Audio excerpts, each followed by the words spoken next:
You can say so much by saying nothing at all. Gestures play a big part in our non-verbal communication and are vital for developing trust and rapport with your audience. Let's look at some of the key gestures that will help you to build that connection. When my wife and I went on our honeymoon in Japan, we were sitting in a sports bar in Hiroshima. Across the room was some beer pong, and we saw a group of Japanese professionals playing a game. We decided, let's get in with the locals. We went over, they spoke very little English, we spoke even less Japanese, but we used our non-verbals to get the message across. We said, can we play you at beer pong? And they went, yeah, of course.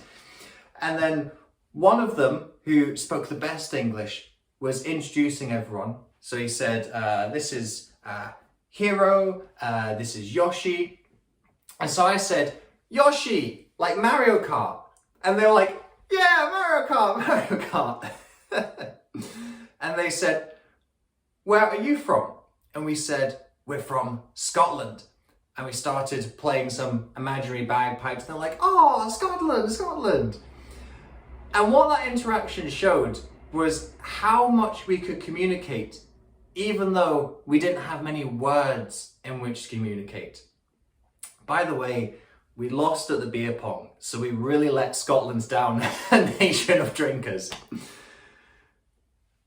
We were able to use our gestures to build that initial connection and then actually establish a relationship with this group. I can still remember Yoshi in particular 3 years later, and I hope that they can remember the crazy two Scottish people who walked into their local sports bar one random Wednesday night, I think it might have been. You can do the same in speaking. Knowing the right gestures to use can really help to establish that rapport with your audience and build a deeper connection with them going forward. The first type of gesture you can use is a simple call for an interaction. You might say, for example, can you raise your hand if, and then you have infinite possibilities for what you can do there. Get the audience participating through a hand raise. You can do that physical and virtual. It's a little bit easier physical, but in a smaller virtual group with everyone's videos on, you can see those hand raises as well. You can ask, can you give me a nod of the head if you're following this? And you can see the heads nodding in the room or on the virtual screen. So the first way you can start to build that connection is actually getting your audience to mimic your gestures. When you raise your hand, you get them to raise their hand. When you nod your head, you get them to nod your head. And this is getting you on the same wavelength in terms of your body language. When you're doing the same things, you're starting to feel the same things. And that's going to be important later on with the next gestures we talk about. The next type of gesture is the you, me, we gestures. And you need to combine these gestures in order to build that back and forth with the audience. For example, you might have the you gesture of, you might find it difficult to understand someone who has no non-verbal body language communication. Or, what do you struggle with when you're speaking? So those you gestures always involve reaching out to the audience in some way. Reaching out, almost as if you're crossing a bridge over to them and saying, I'm going to meet you on your side. And then sometimes you want to bring them back across the bridge, so the me gestures. If you're telling a personal story, you might say, when I started out speaking, I did not know what to do with my hands. They were all over the place. So you're reaching across, bring the audience back in. Then you add in the we. So you're starting to create a collective identity with the audience. And you can say, one of the things that we can all do better as speakers is communicate more through our non-verbals. One thing that really helps us as speakers is showing open palms. This conveys trust and rapport to our audience. So that's the you, me, we. You want to be using a combination of all three in order to build that collective identity with your audience. Our Facebook group, Rise and Inspire Speakers, provides you with a safe, supportive community to develop the skills to get your message out into the world.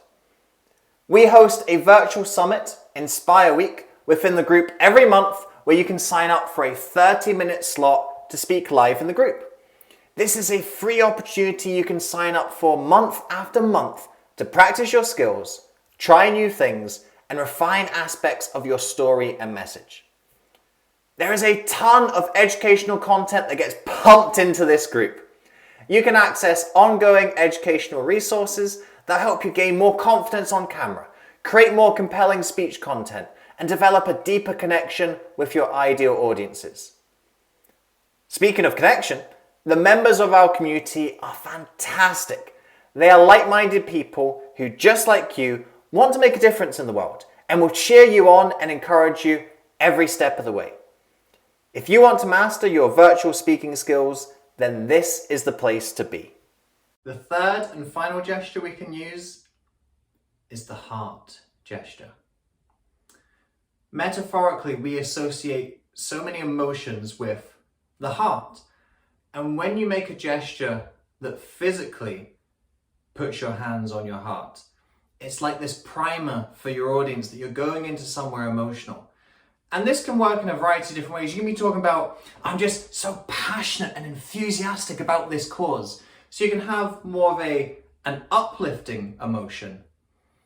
Or you can be talking about the regret and the heartbreak and bringing in some of that more sentimental or poignant emotion into the heart. And simply sharing that emotion and speaking about it compared to bringing in that gesture acts as the anchor for the emotion. So whenever you're wanting to bring your audience into an emotional experience, and remember, speaking should be an emotional experience. Speaking isn't just the logic, the facts, here's the statements. You want your audience to feel a different way as you're speaking and after you're speaking. And a way that you can create that emotional connection is using that gesture as a simple cue, saying, okay, at this point in the story, we're going to turn our heart right now. We're going into our emotions right now. And this can be particularly useful if you're speaking to a predominantly male audience.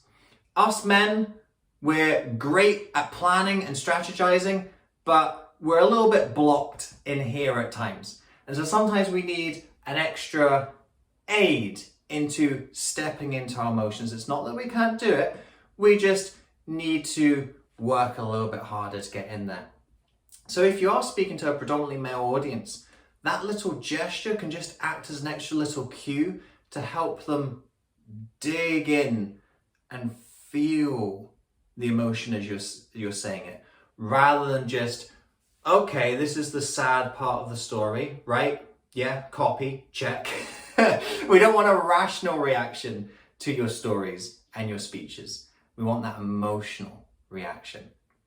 And these are some simple gestures that we've covered that can help you to build a connection with your audience so you can step into that emotional experience with them. And when you move them emotionally, that's when they'll go on to act upon what you've said, to do the thing that you've suggested, to make the changes that you've pointed to take that first step along the path you've spotlighted them for. That's what our responsibility as speakers and leaders is. And these gestures, whilst they might seem simple, can really help set up those cues to build that experience, set that connection and relationship, and have your audience ready to act upon whatever it is you want to tell them.